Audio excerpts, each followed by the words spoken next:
Bonjour à toutes et à tous. Alors on va commencer par prendre refuge, développer l'esprit d'éveil et puis Enlightened mind and reciting the praise to Manjushri.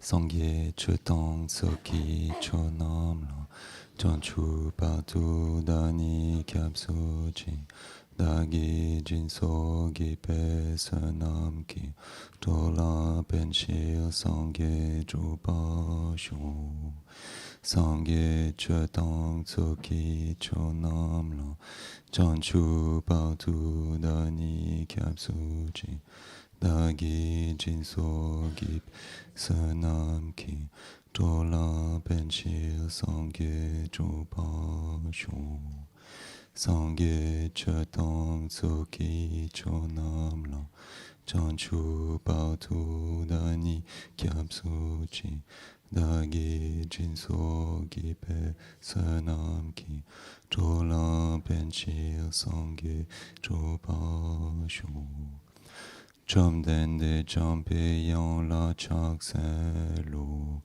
Gangi lo de tim ni tin Ni ta nam da krab selwe Chinye dun ku jishi sishi Ni ki tu ka leg bamzi Gangdak si petsen Mari mun tom dunyel kisirwe Dozo kunla buchi tase Yen la du chu yang den song Do ta cha don ye mo Le ki cha do do se ching Mari san du nyan yugu Chin ye cha se ren trinam Dene da shi sa chu ta sa Yen ten lu zo Gyal se tu ku Chuda chudan chuni gentre Dak le musen jambe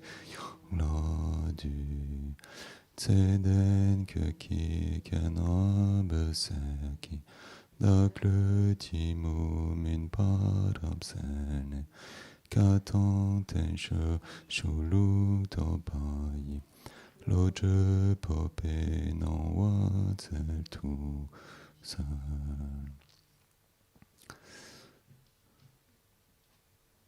Alors on peut commencer par une minute. So we'll begin with a moment of silence in order to settle in and put together the conditions for study.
So quickly, for those who are here for the first time, Barbara and I are students of Khenpo Chödrak Rinpoche's. We're part of a group. We are studying Khenpo Chödrak Rinpoche's teachings and have been since 2006 in the context of Dagpo's daily curriculum.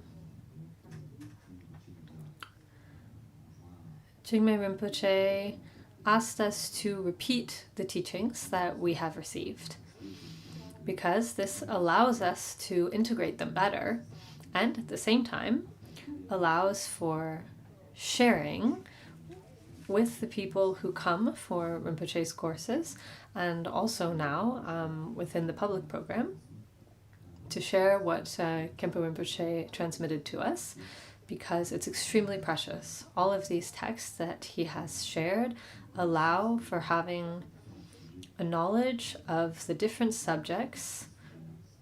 The different subjects that Jigme Rinpoche explains are support for practice. The text that we're currently studying is the entry to the state of a Pandita.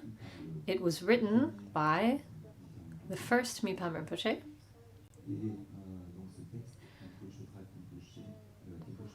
Khenpo Chödrak Rinpoche taught us this text beginning in 2010 during study retreats that took place here at Dagpo Kagyu.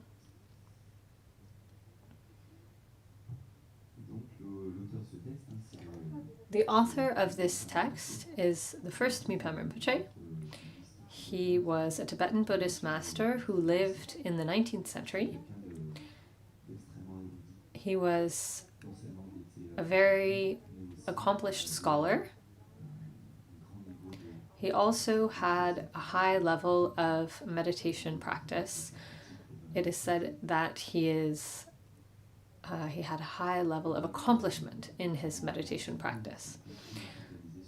During his life, he focused on Manjushri practice. It is said that he met Manjushri in person.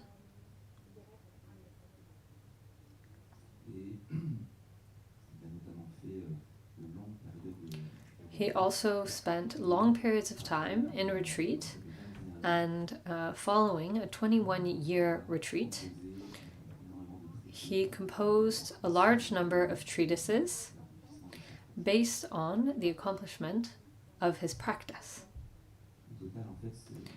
In total, these works make up 38 volumes. The entry to the state of a Pandita is one among these texts. This treatise, the entry to the state of a Pandita, is a Shastra.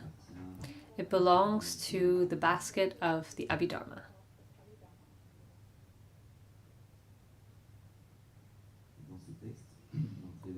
This text, the entry to the state of a Pandita, includes 3 main parts. The first part presents the 10 themes. The second part presents the 4 seals. And the third part presents the 4 types of perfect knowledge.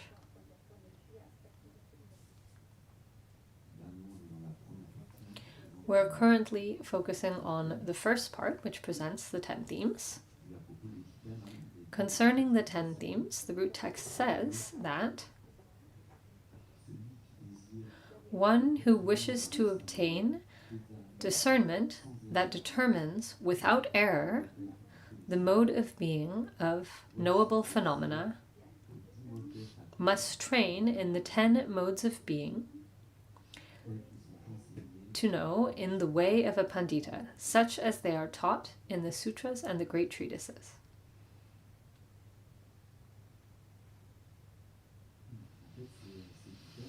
These 10 themes or subjects remedy 10 different mistaken ways of grasping self.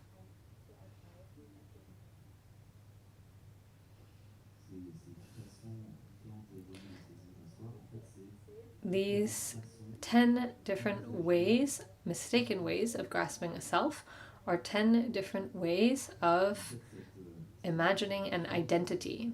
This notion of self or identity is the opposite of the true nature of reality.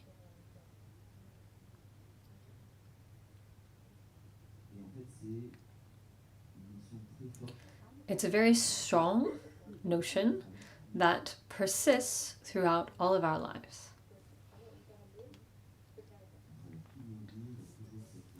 Throughout all of our lives, this grasping of a self or an identity is always present, and it is opposite to the nature of reality. It's very difficult to free oneself from this, and this is, in fact, the purpose of the Buddhist path, to recognize it and become free from it. In the previous courses, we covered the first two of these themes, the aggregates and the dhatus.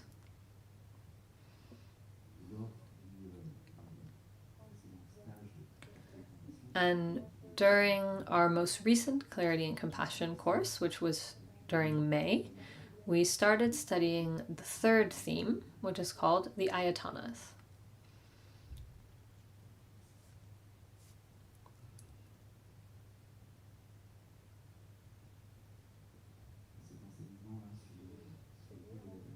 This teaching on the 12 Ayatanas remedies self-grasping that grasps the self as the one who experiences.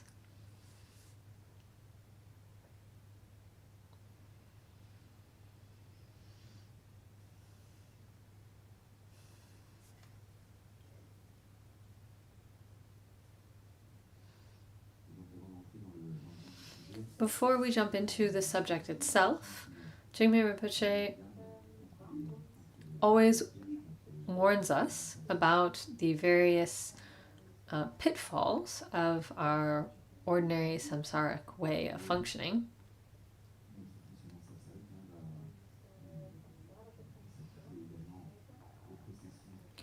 And this samsaric way of functioning also applies to our studying, our way of studying. And so Rinpoche often cites 4 pitfalls that can occur related to study. The first is often we forget the purpose of our studies. We'll forget why we study. We'll forget the goal of the subject that we are studying.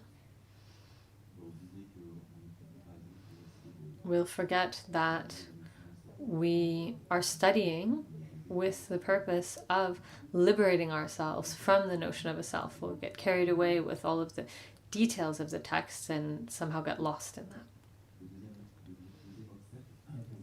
The second obstacle that Rinpoche mentioned is rushing, going too quickly.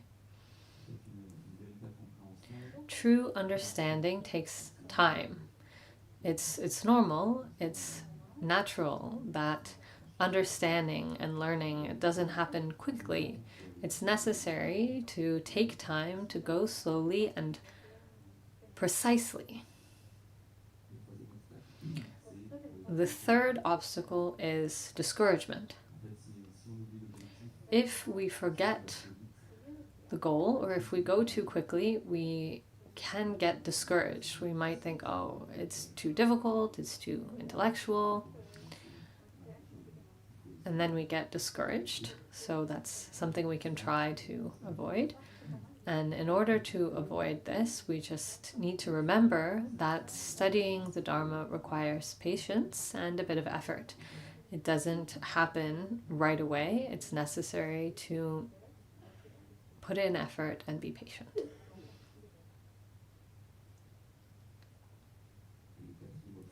The fourth obstacle is what we call amalgamations, or mixing things. Rinpoche explains that we have access to an enormous amount of information, that we've received a lot of education, and we have a tendency to mix together everything that we've received. We mix the Dharma with other things that we've heard in other contexts.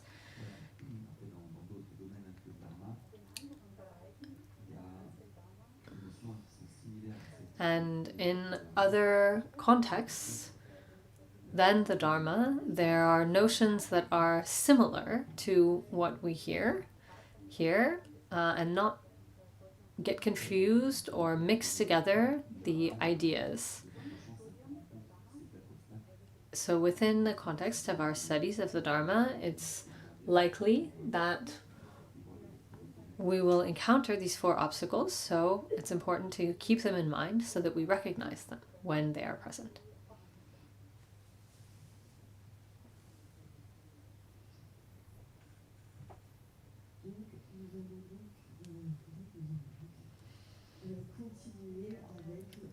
So now we will continue with the third chapter, the chapter on the Ayatanas.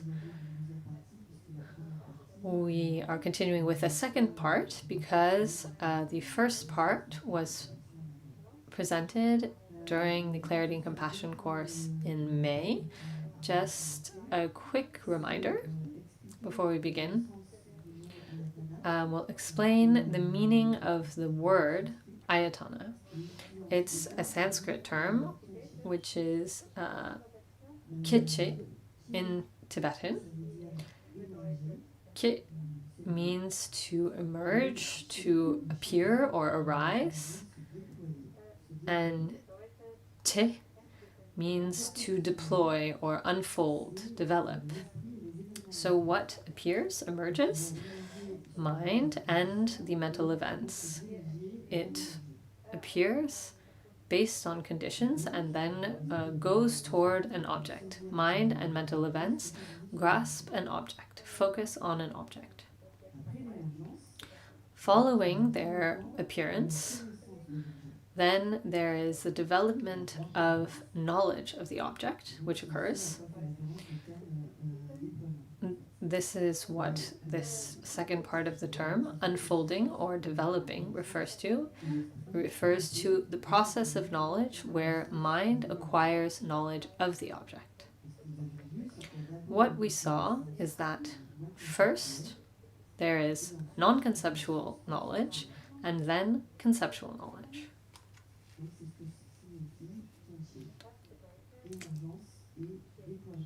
So this is the meaning of this term, kitche, appearance and unfolding of knowledge. The second review point we decided to do was to share the different ayatanas. In the first chapter, we saw that there are 5 aggregates. In the second chapter, we saw that there are 18 dhatus, and in this third chapter, we've seen that there are 12 ayatanas. First, we find the 5 sense objects, the visible ayatana, visual forms, the ayatana of sound, the ayatana of smell, the ayatana of taste, and the ayatana of tactile phenomena.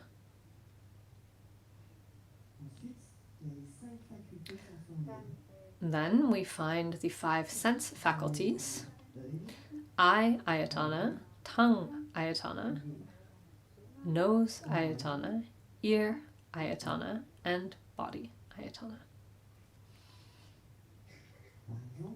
And, for example, visual faculty or eye faculty allows for perceiving visual objects. So these 10, the 5 sense objects and the 5 sense faculties, are what are called the 10 material ayatanas.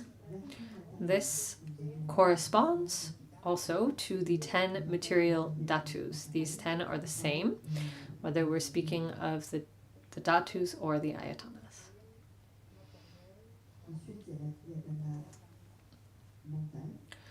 Then there is the mental ayatana, which concerns the 6 consciousnesses and the mental faculty. Also can be broken down into 5 sense consciousnesses, mental consciousness, and mental faculty. These 7 phenomena are what make up the mental ayatana. The difference here from the dhatus is that in the list of the dhatus, these are counted as 7 consciousness dhatus, 5 sense consciousnesses, mental consciousness, and mental faculty. These 7 here make up the mental ayatana, which is 1 ayatana.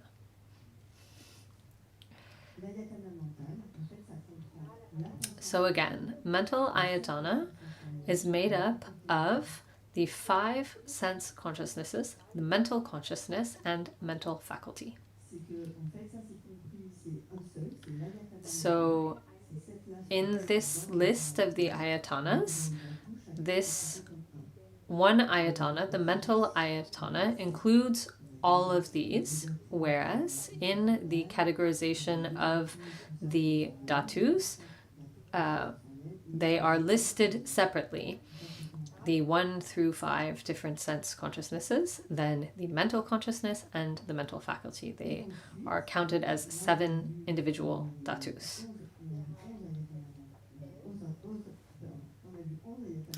So now we have seen the first 11 ayatanas. The 12th remains. The 12th ayatana is the mental object ayatana. The mental object ayatana is or includes the objects of mental consciousness. This includes non-indicative forms, which from within the aggregates we saw this includes, we'll start the list over. It includes the non-indicative form, the aggregate of sensation, the aggregate of distinction, the aggregate of conditioning phenomena, and also unconditioned phenomena. The mental object ayatana includes the same phenomena as the mental object dhatu. There is a direct correspondence between the mental object ayatana and the mental object dhatu. We find all of the 18 dhatus within the 12 ayatanas. However, they are classified somewhat differently. So that's that part of our review, and now we will come back to the outline of the text. The outline is available on the table in front of the sound booth. Rinpoche reminds us often that it is important to regularly go over the structure of the text in order to keep things in mind. This chapter on the ayatanas includes 3 parts: a general presentation, a detailed explanation, and additional explanations concerning the subject of the aggregates, dhatus, and ayatanas, which serves as a conclusion to the first 3 chapters: the aggregates, the dhatus, and the ayatanas.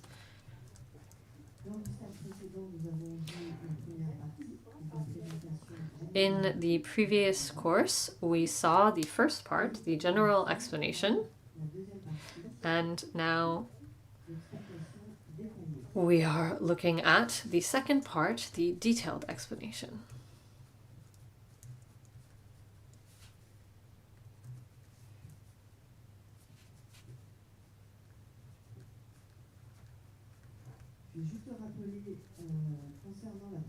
Just a reminder concerning the first section that we looked at, the general presentation.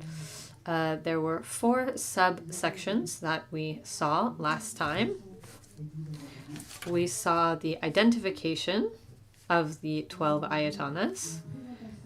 We saw a presentation of their definitions. That's the second part. The third subpart is how all phenomena are found within them.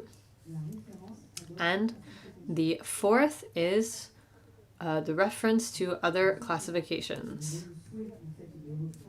So for those who would like to review it, this teaching is still available on Dagpo's YouTube channel. If you look at the Clarity and Compassion course from last spring, you can find the presentations that were done.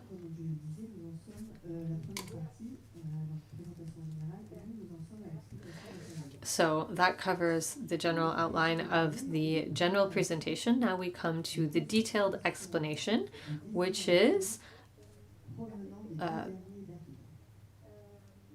classifications concerning the last two dhatus.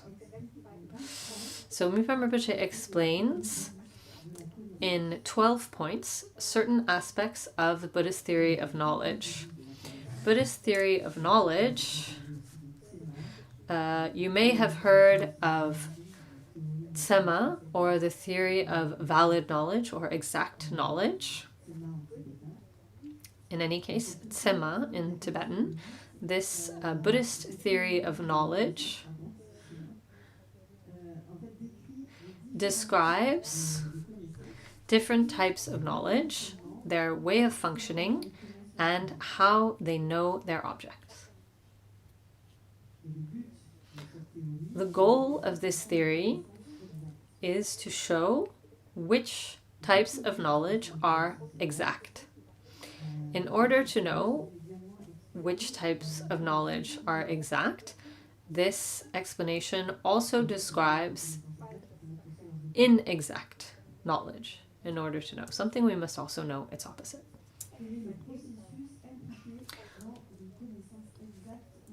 What is the process involved in exact or inexact knowledge? Mind considers the different factors linked with knowledge of an object. It comes to a decision about an object, and then it examines the exactness or inexactness of its decision. This Buddhist theory of knowledge, Tsema, explains in detail all the processes of knowledge. So we'll look at a part of this, and based on these explanations, we are then able to know which knowledge is exact and which knowledge is inexact.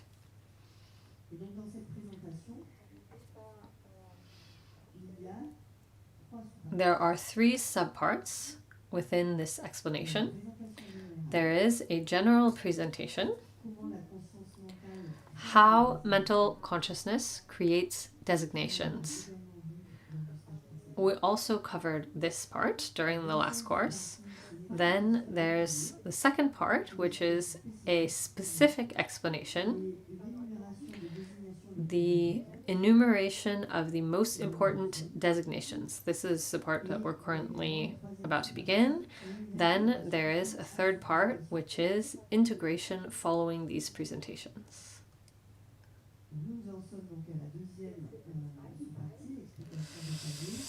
So now we are coming to the second part, specific explanation, enumeration of the most important designations. As we said previously, there are 12 classifications of designations.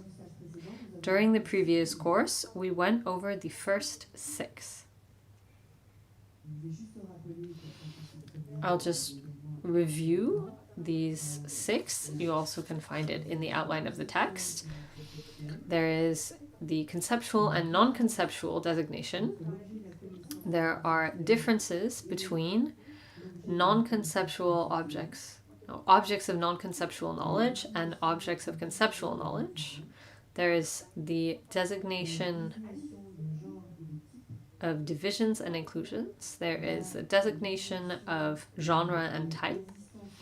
There is a designation of substantial existence or mentally constructed existence. And the 6th is the designation of engagement by way of appearance and engagement by way of exclusion. So those are the first 6 classifications of designations, which we have covered, and now we'll continue with the 7th classification of designations.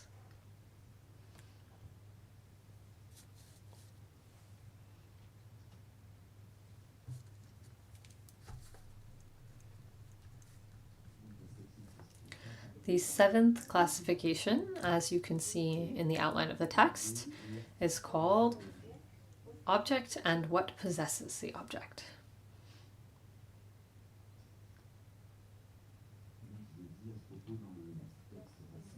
The root text says, on the other side of the page, the beginning of the document,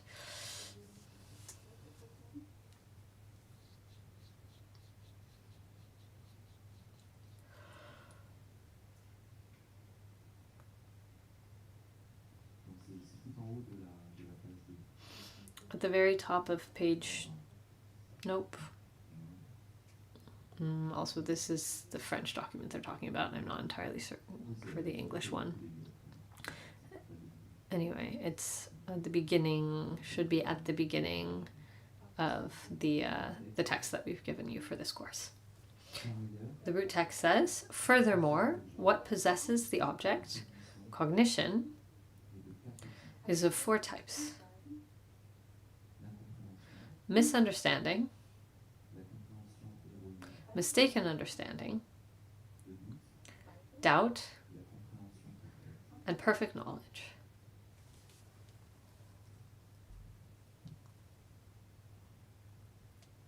Not knowledge, perfect understanding. Sorry, perfect understanding. The 7th point covers the different types of knowledge or cognition. What is called in the root text, what possesses the object. And it will also cover this point, different types of objects of knowledge.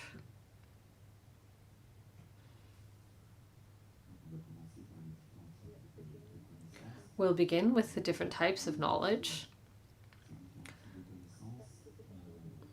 The text explains that these different types of knowledge can be categorized into 4 types, which are misunderstanding, mistaken understanding, doubt, and perfect understanding, as cited previously.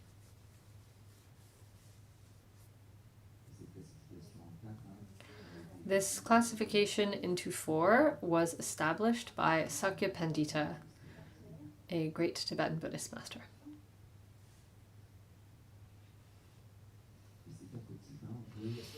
These 4 types can also be classified into 2 types: exact knowledge and inexact knowledge.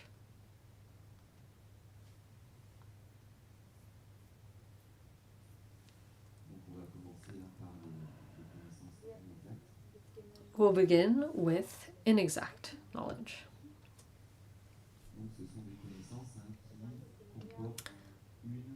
This type of knowledge involves one or several inexactnesses or mistakes. Out of these 4 types of knowledge, inexact knowledge includes misunderstanding, mistaken understanding, and doubt. All of these involve inexactness or mistakes.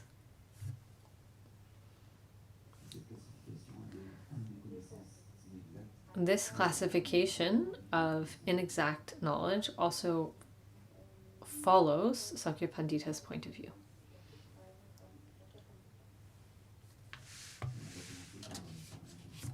We'll begin with misunderstanding. The root text continues on this subject, saying, In particular, among the different types of misunderstanding, the two that are undetermined manifest appearance and assertion that does not rely on exact deductive knowledge are defined as misunderstandings because they cannot bring about a determination in the mental consciousness.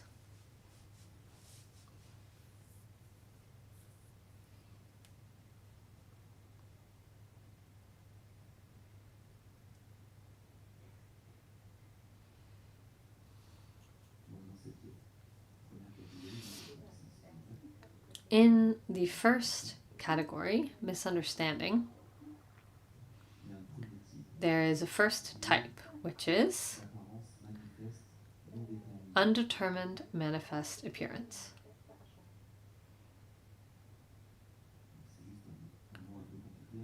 This is a way of saying that we are not able to understand or identify what we see, what we hear, etc.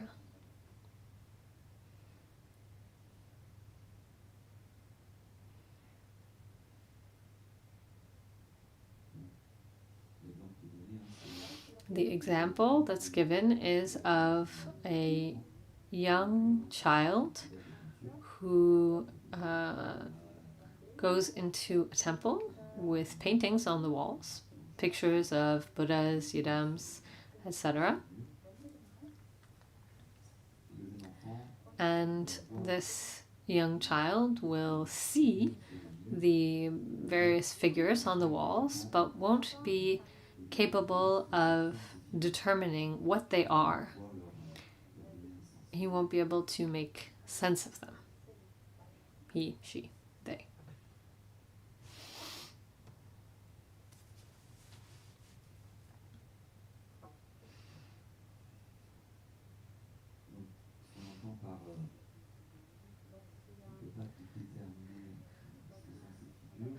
The meaning of not being able to determine these figures refers to the fact that the first moment this child will see the figures, but at the second moment there won't be a thought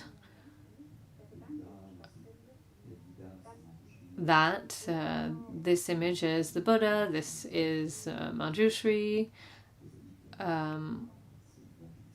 or if it's something more ordinary, that if there's a cow, they won't think, okay, it's a cow. The idea here is that the first moment they see the image, but the second moment there is no determination brought about.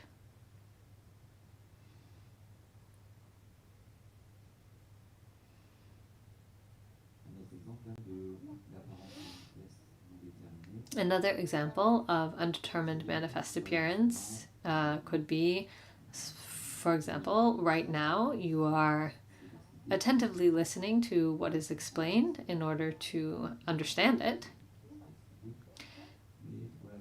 If the door is open and someone outside is saying something, you'll hear a sound, but you won't understand what is said because you're focused on something else. You're focused on the sound coming from outside. So the presence of an object is recorded, but you're not able to determine what the object is.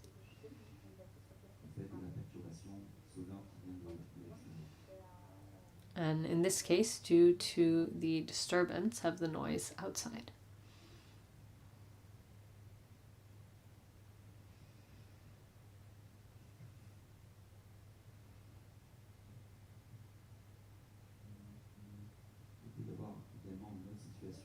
There could also be another situation, another example. You're listening to what is said, but for a moment you're distracted And so you completely miss what there is to understand.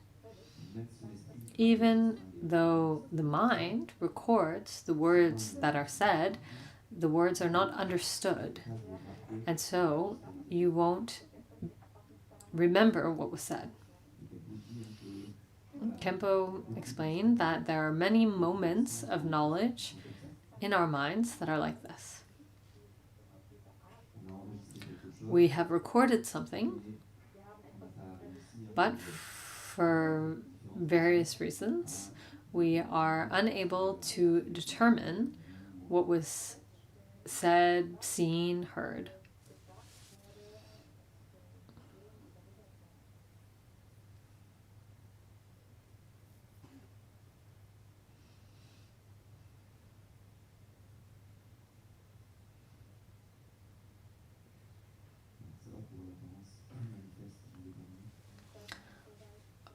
Is everything okay for undetermined manifest appearance?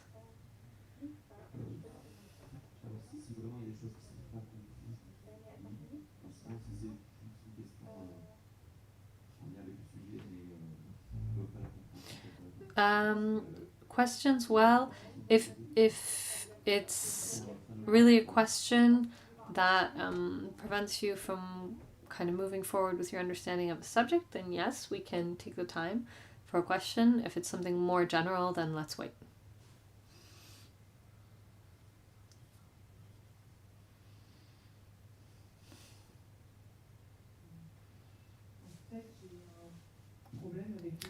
I have a problem with this term, determine. I'm having trouble putting a meaning to it, and it seems like it's a key to what you're saying.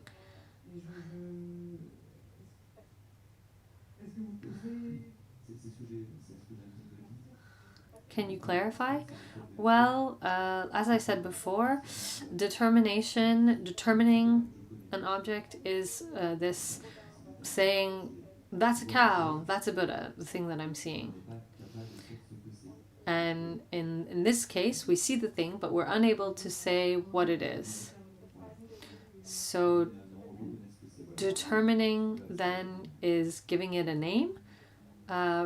Yes, recognizing it, giving it a name.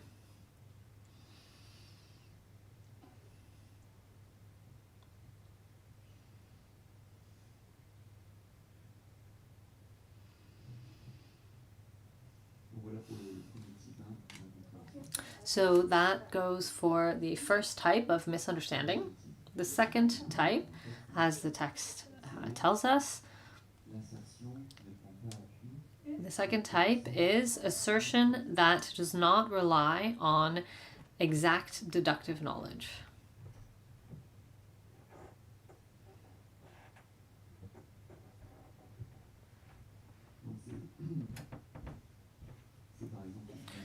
For example, this is an assertion or an affirmation where without any type of argument or reason, we think this must be like this.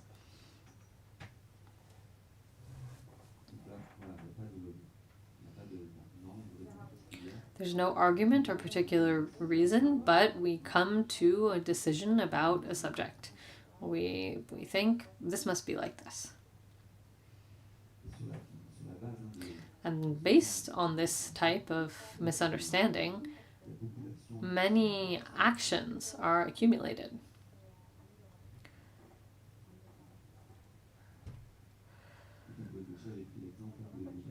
And Khenpo Rinpoche here brought up the example of someone paranoid who, without any kind of argument or reasoning, will say, for example, oh, people are out to get me. So yes, an assertion is indeed affirming something.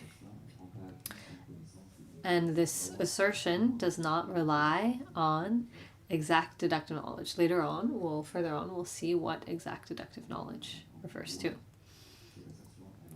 This assertion here, the point is, it does not rely on any kind of argumentation or reasoning. will think something without having a reason.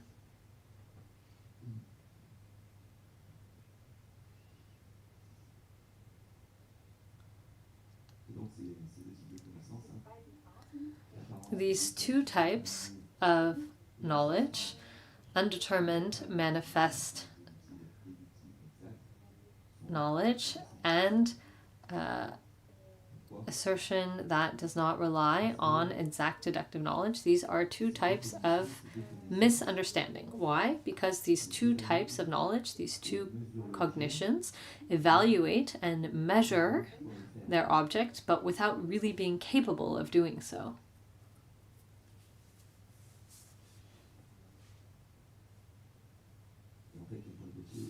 Khenpo Rinpoche said that there are many errors in the world that occur due to these two types of misunderstanding.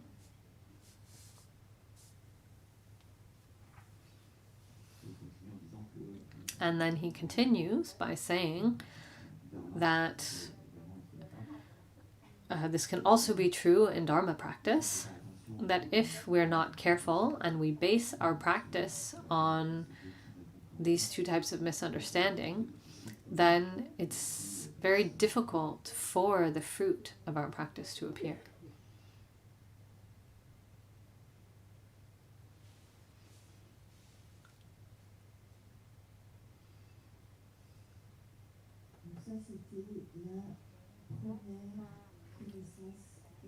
So that was the first inexact knowledge, which is misunderstanding.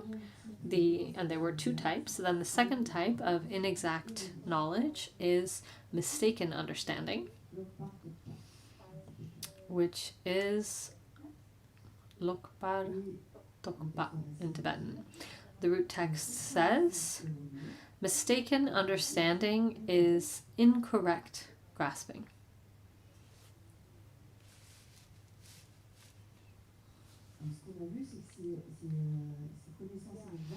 We saw that these inexact types of knowledge rely on,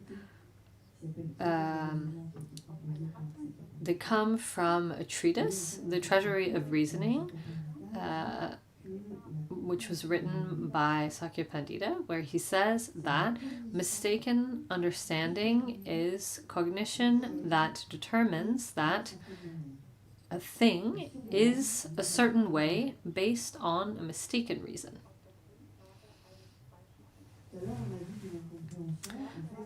We saw earlier, just now, that misunderstanding is based on logic or reasoning.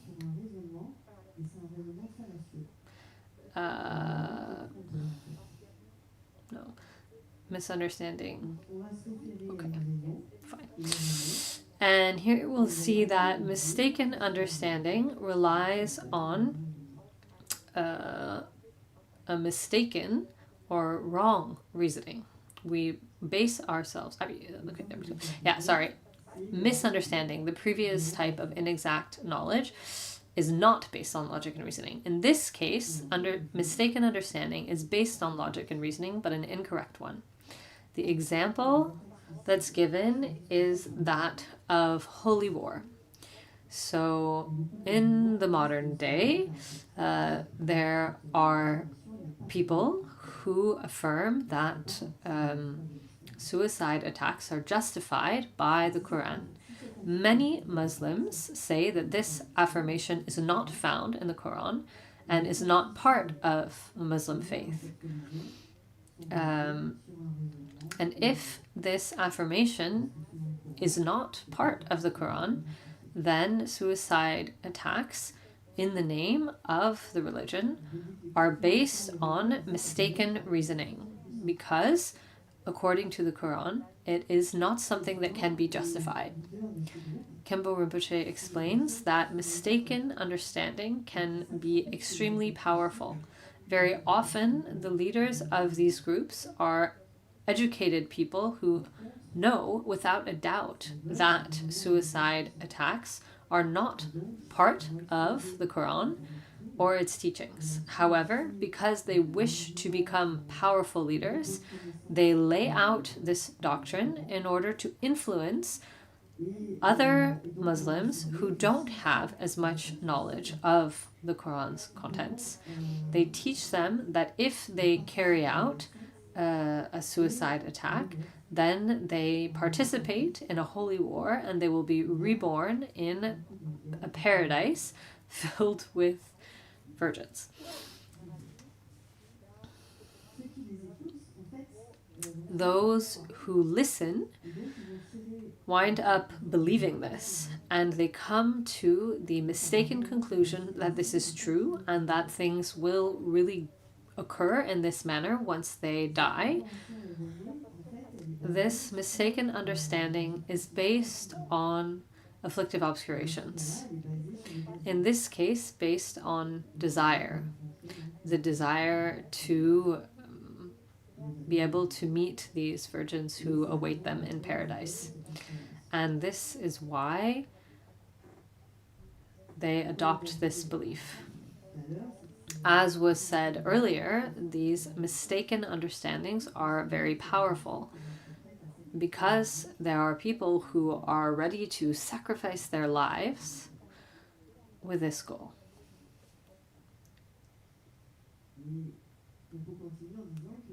Khenpo continues by saying that if we look at recent history in Europe, the 2 world wars that took place occurred based on mistaken understanding.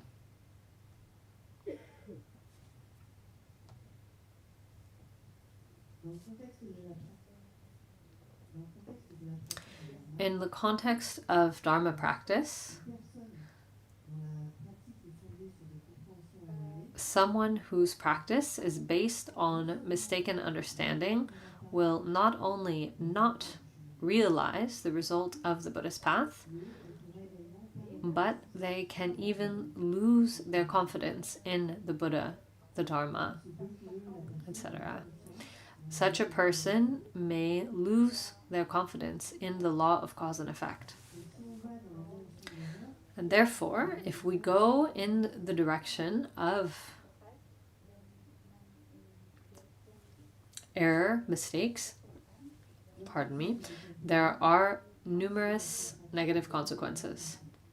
Another example that Khenpo gives is that of practicing meditation. When we practice meditation, certain qualities appear. And when they appear, practitioners may think that they have become someone extraordinary. And in this case, this is mistaken understanding. Why? Because according to the Dharma, self does not exist. And if self does not exist, then why develop pride?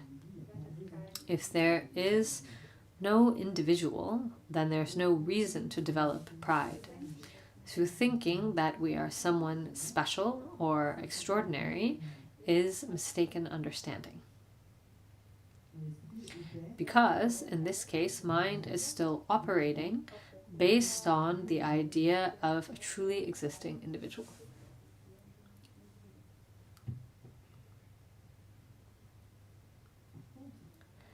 However, a Buddhist practitioner who is capable of continuing on the path without giving rise to pride will generate ever greater qualities, because the obstacle of pride and the associated mistaken understandings will not be present. And such a person, thus, will be able to continue to progress along the path.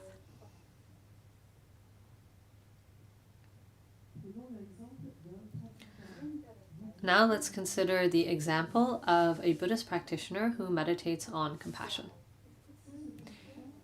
If this practitioner meditates on compassion, focused on all sentient beings, as vast in number, as space is vast, if they do so in an honest way, then qualities will arise. This is a natural process. Why?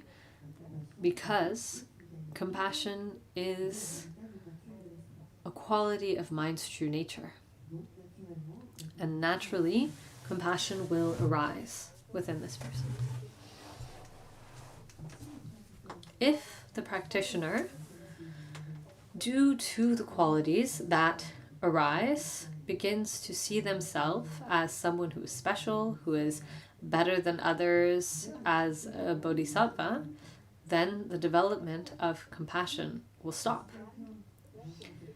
If someone encounters this person and asks them to give them one of their eyes, they won't be able to do it. Why? Because they are attached to their eye. They'd want to keep it. Because, in fact, their compassion is based on the notion of a self and is therefore not impartial.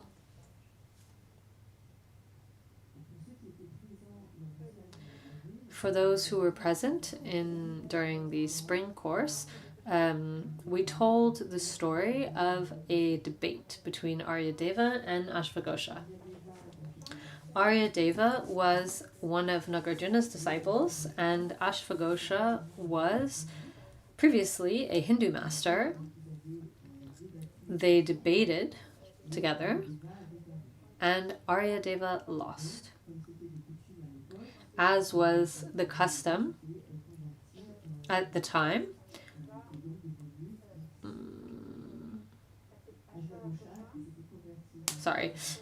Mistake here. So Ashvaghosha lost and became a disciple of Aryadeva, as was the custom at the time. Khenpo explained that at the end of his life, Ashvaghosha accomplished an act of generosity, which was that of letting a starving tiger consume his flesh and drink his blood. And so in order to illustrate mistaken understanding, Khenpo will explain an example related to this story.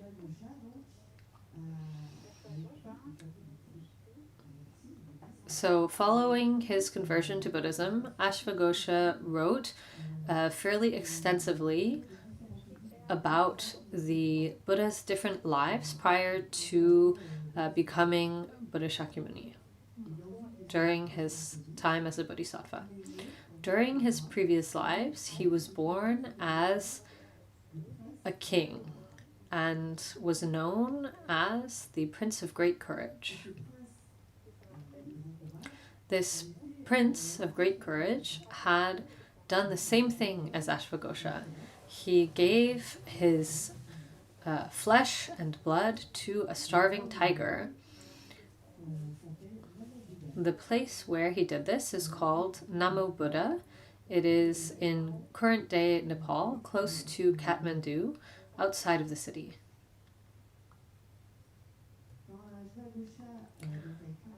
When Ashvaghosha wrote all of these stories, he was a Buddhist practitioner who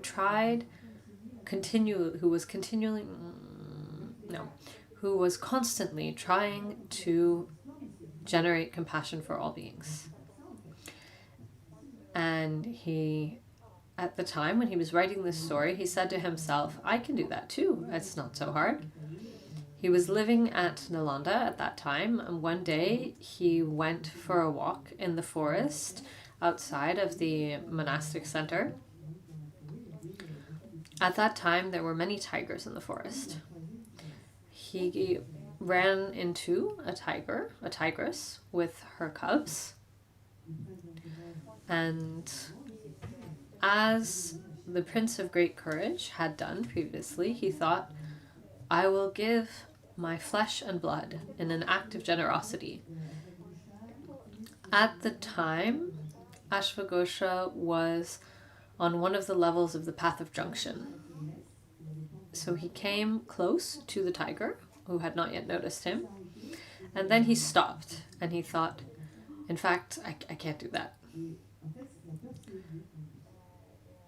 fear arose within him, and when this fear arose, he then felt great devotion for the Buddha, because he understood that the act of generosity carried out by the Prince of Great Courage was done without any notion of a self. He felt this great enthusiasm of devotion, and he immediately sat down and wrote a praise to the Buddha in 20 verses. And due to the power of the devotion that he felt for the Buddha at this moment, he realized emptiness. And at this moment, he cut open one of his veins and used his blood to write an aspiration prayer in 70 verses.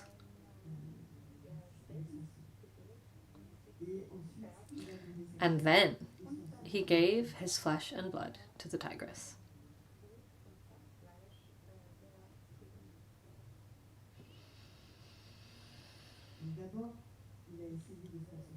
First, we can see he tried to offer his body but was unable.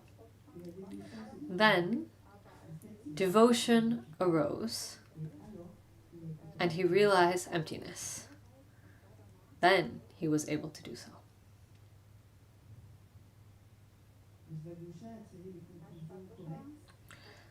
Ashvaghosha came to correct conclusions. He realized direct knowledge of emptiness and was therefore able to follow the example of the Prince of Great Courage. So this example illustrates that when there is no mistaken understanding, practice grows, develops.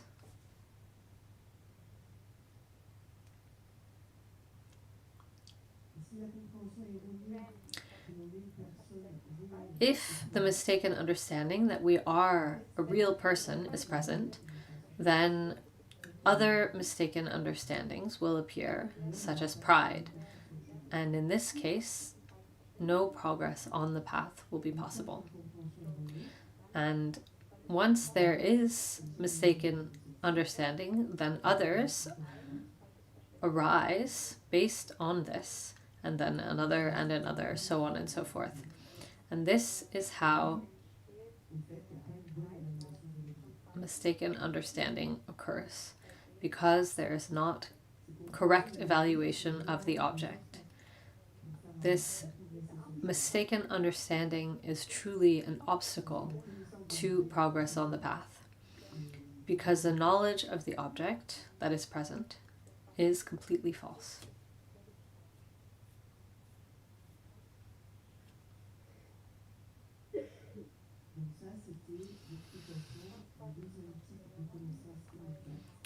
That is the explanation of the second type of inexact knowledge, mistaken understanding. Now we come to the third type of inexact knowledge, which is doubt.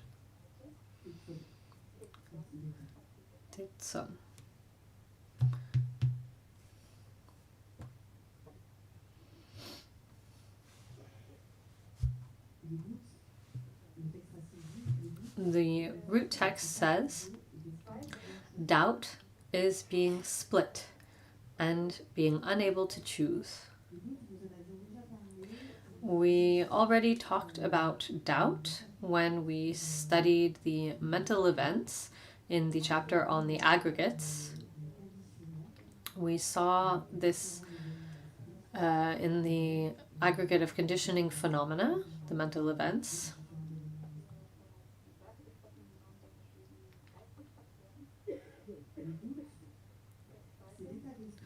Doubt is the state of mind between two directions that cannot make a choice concerning what is to be understood. Two possibilities are present and mind is split.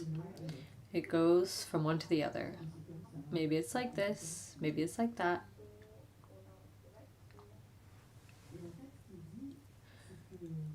In general, what is said is that So long as doubt is present, in general, we cannot engage in an action. Doubt will prevent a person from acting. A person won't be able to decide anything, and therefore nothing will happen. And if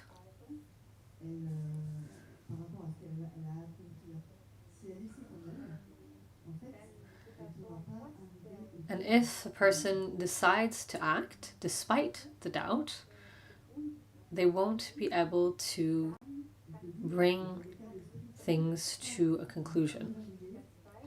Doubt is therefore a state of mind that does not manage to evaluate the object or the situation that is present in an exact way.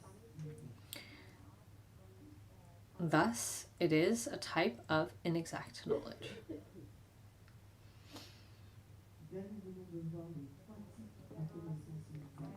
We have now covered the 3 types of inexact knowledge: misunderstanding, mistaken understanding, and doubt. And we have seen why these 3 are said to be inexact types of knowledge. And perhaps before we continue to the next part on exact knowledge, we'll take a short silent break.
So after having looked at inexact knowledge, we'll now look at exact knowledge.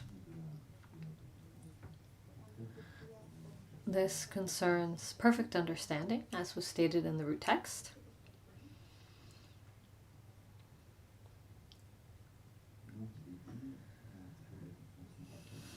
Concerning perfect understanding, the root text says, perfect understanding has two causes. Exact direct cognition and exact deductive knowledge.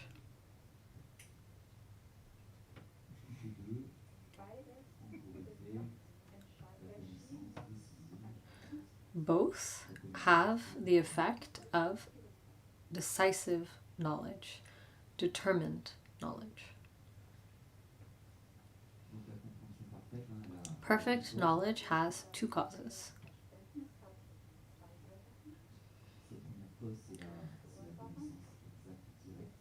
The first cause is exact direct knowledge. Exact direct knowledge sees the object that is present as it is. This exact direct knowledge is non-conceptual. It is direct. There will be more explanations a little further on about the meaning of this direct, non-conceptual. But to sum things up, we can say that direct, non-conceptual knowledge sees the object as it is.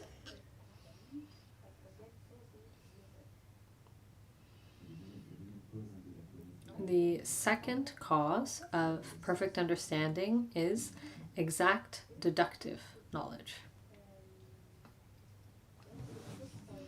This exact deductive knowledge is conceptual, but it is based on an authentic argument,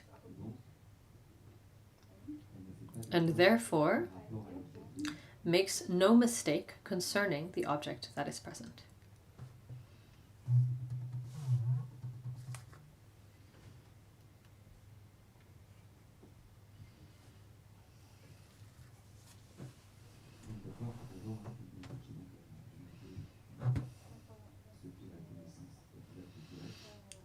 So, first, Khenpo Rinpoche explained exact direct knowledge. So it's necessary to know that there are 4 types of direct knowledge.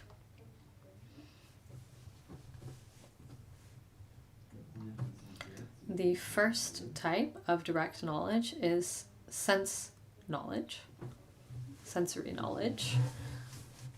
The second is direct mental knowledge.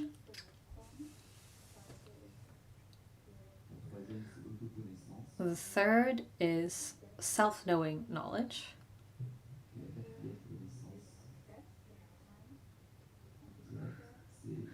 And the fourth is direct yogic knowledge.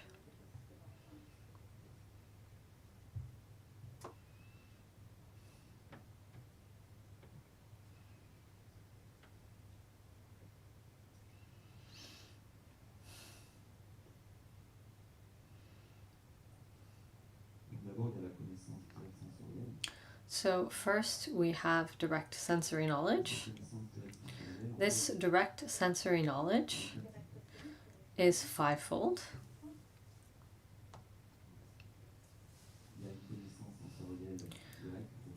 There is direct sensory knowledge for each type of sensory knowledge.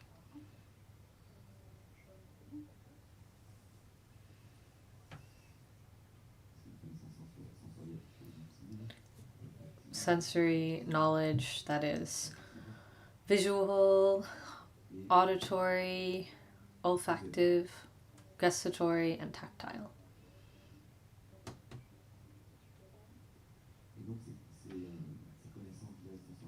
These different types of direct sensory knowledge are all outer-oriented.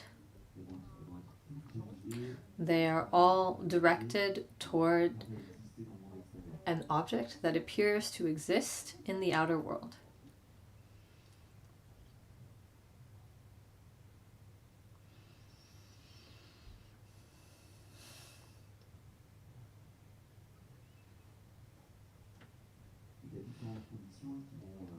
There are various conditions that allow for the appearance of this sensory knowledge. The first is the sense faculty.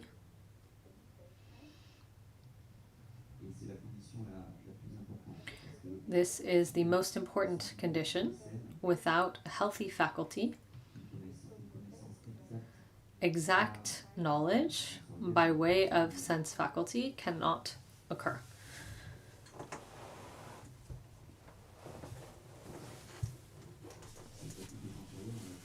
This sense faculty is also known as the unshared governing faculty. Why is it unshared? Each faculty is specific to the knowledge related to it.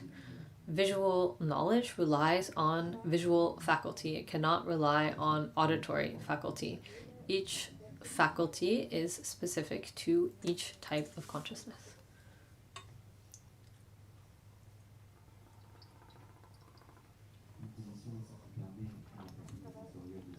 Another condition that allows for sense consciousness to appear is the condition of the object. In order for sense consciousness to appear, there needs to be an object. And these objects are specific objects, concrete objects. They are not what we call generic objects or conceptualized objects. They are specific objects. They have a specific location, time, and aspect.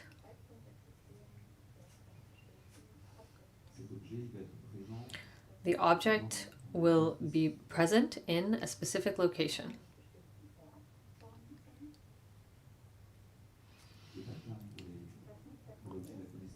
This is not the case for objects of conceptual knowledge. They're not associated with a specific location.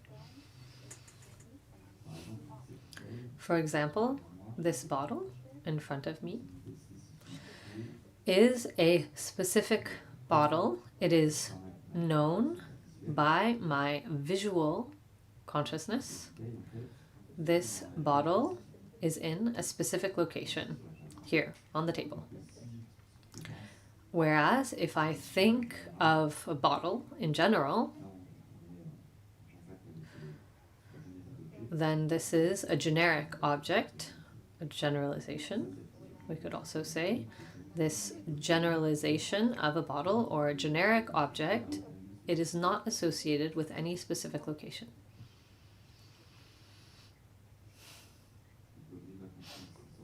The object of sense consciousness is in a specific location.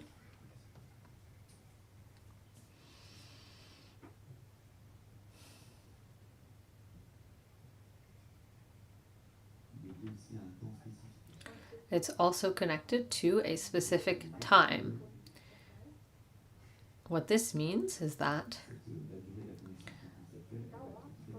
the duration of sense consciousness is very brief. It is produced for a moment, whereas conceptual knowledge is made up of a series of moments. And it will mix together all of these moments. It doesn't concern a specific moment. When I think about a bottle in general, it's not at a particular moment.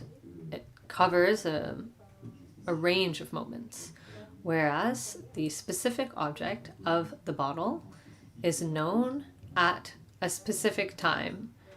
The instant that it is known, it only lasts for an instant.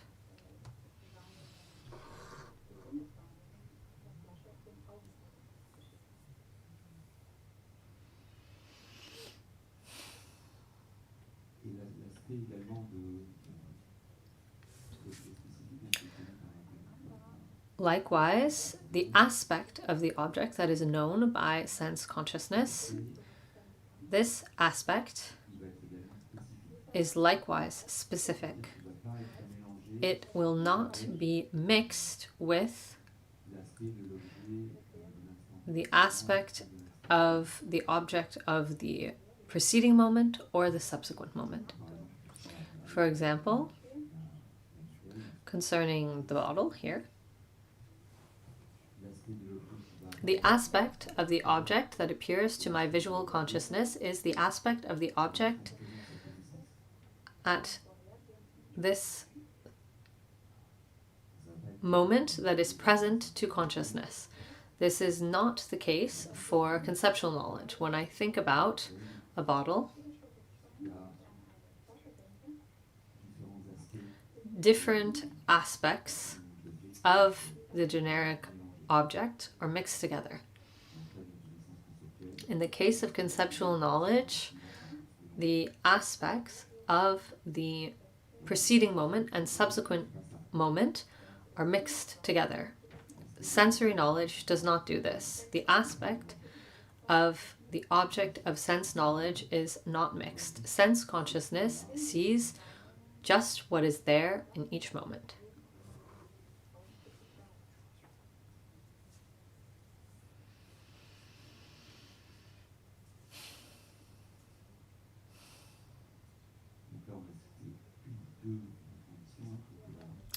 So now we have cited two conditions in order for sense consciousness to appear: the condition of the object and the condition of the faculty.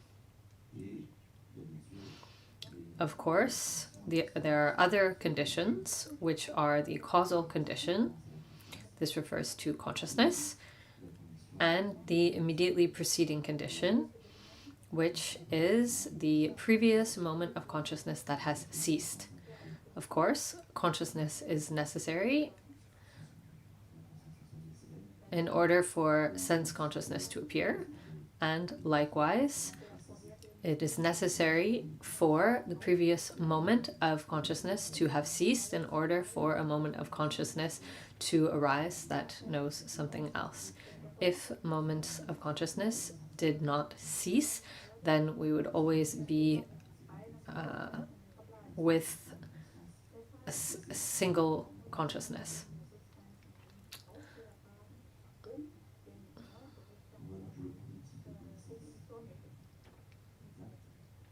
So this concerns the first type of exact knowledge, sensory knowledge, direct sensory knowledge.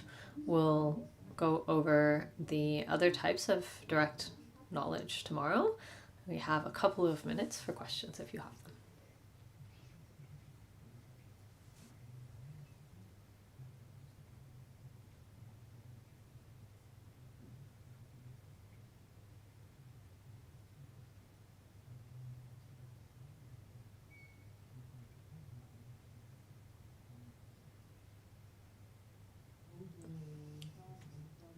When you talk about mistaken understanding, can we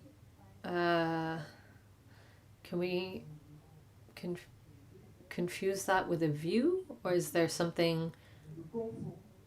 Could we mix that up with a view, or is there something similar about them?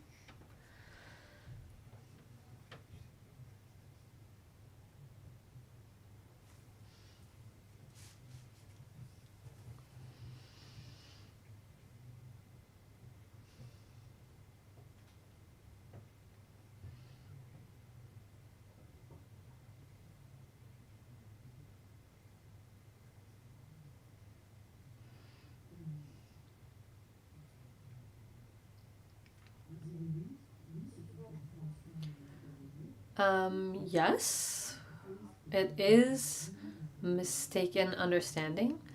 As we saw in the mental events, there are particular explanations concerning the different views. So it would be necessary to go back and look at the explanations for each of the different views to have a clearer idea But considering it just quickly, I think yes, we could say they're mistaken understanding. I'm a little confused about the difference between assertion that doesn't rely on exact mental knowledge. I can understand that this is an assertion that says it's like this, it's like that, and it doesn't rely on exact deductive knowledge. So in that case, it relies on knowledge that's false.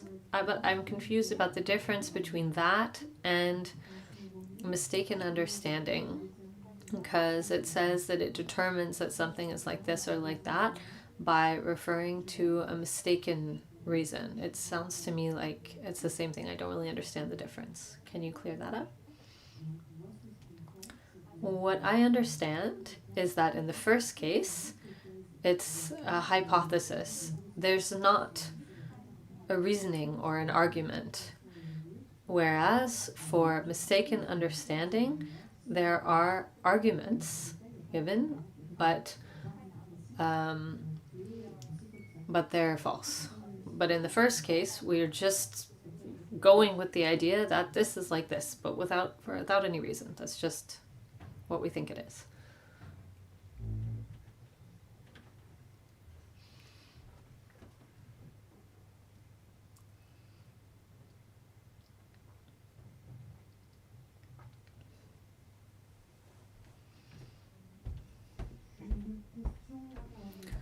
I have a question about doubt. Earlier you said that doubt, what I heard, I'd like to confirm, that making a choice based on doubt or based on obscured mind necessarily leads to a result that's not positive. Did I understand that correctly?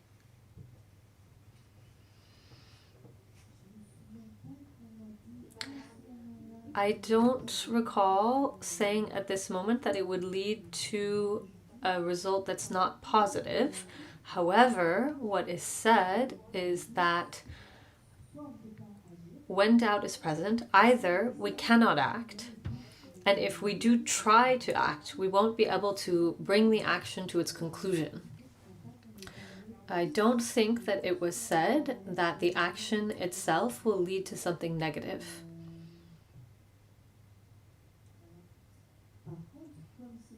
However, as it is inexact knowledge, this means that we cannot correctly evaluate the object or the situation. That's what we went over. The object is not evaluated in a correct way. Does that answer your question? It's not yet clear for me.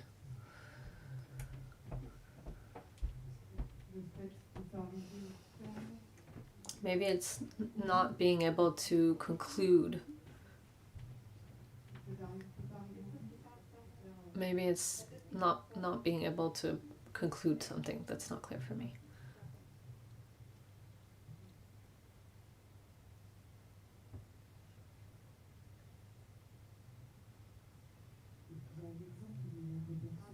I have an example, but it's a bit personal.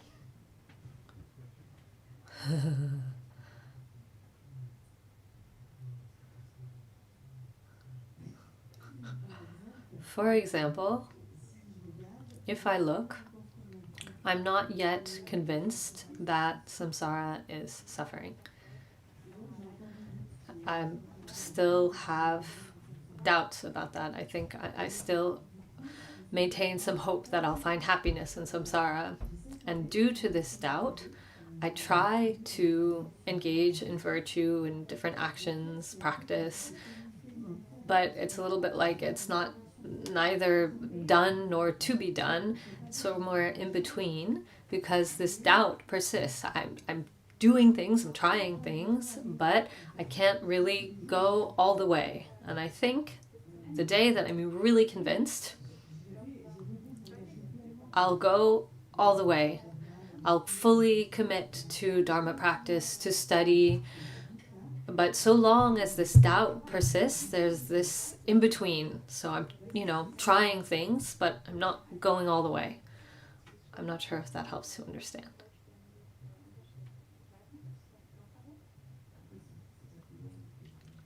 It's time. So one last question, perhaps.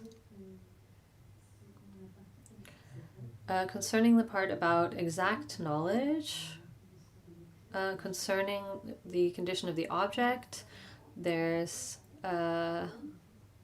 time, but then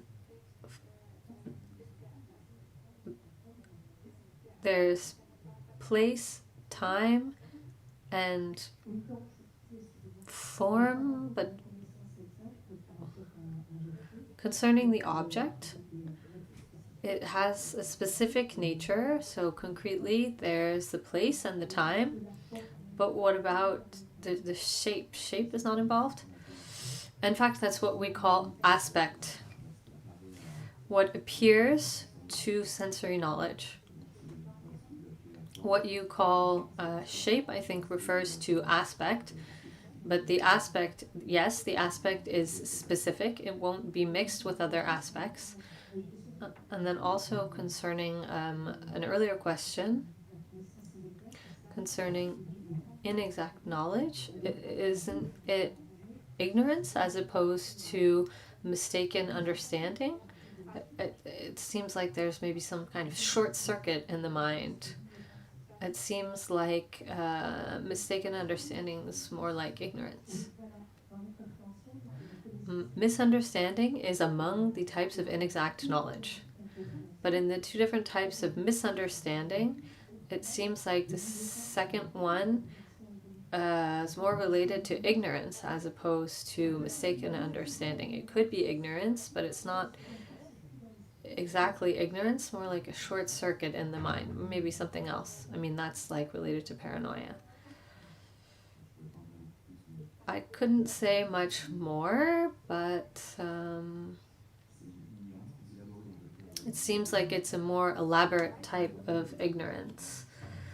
Concerning mistaken understanding, there are arguments that are made, but they're mistaken, as opposed to simply being lack of knowledge.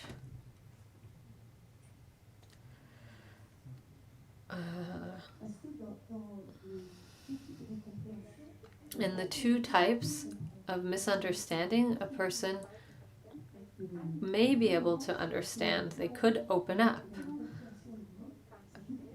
But for mistaken understanding, it's much more complicated because there's this kind of short circuit, so then they can't. Okay, we can understand it like that. Oh, wait. Nope. No, I don't quite agree with that. In the sense that all types of inexact knowledge are due to ignorance. I wouldn't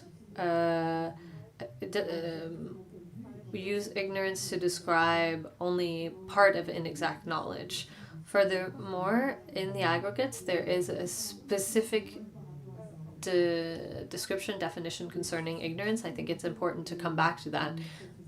And that's really the object of these presentations. It leads to reflection, the desire to go deeper.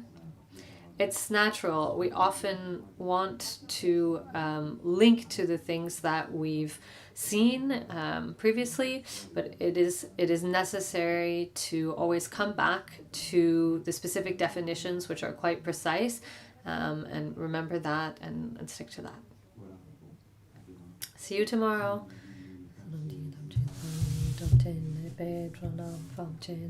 Kikana chi bala chupai si pe sore chowa chowa sho